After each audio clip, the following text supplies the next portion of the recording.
Hey everybody, it's Dr. Fish is the Mad Scientist. Guys, today I made the do-it-yourself night light for your girlfriend. For this, guys, I took a circle cutout. I hot glue gunned a 9-volt battery. I took a 9-volt snap-on and I added a switch to this. Basically, it's a blinker light. When you're hooking up a switch, guys, positive to positive, negative to negative, this is it: on, off, on. This is very, very easy to make. You can see I hot glue gunned pink flowers. I also put a popsicle stick in the back. I had to glue the light on to the popsicle stick right here. I taped this flower on and I hot glue gunned the other two pink flowers.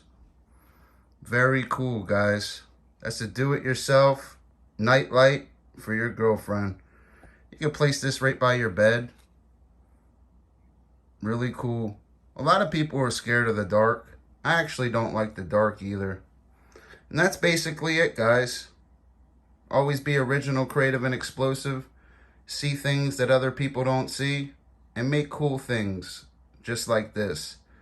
This is awesome. The do-it-yourself night light for your girlfriend. This is really cool. Hope you guys enjoyed this video. Dr. Fish out.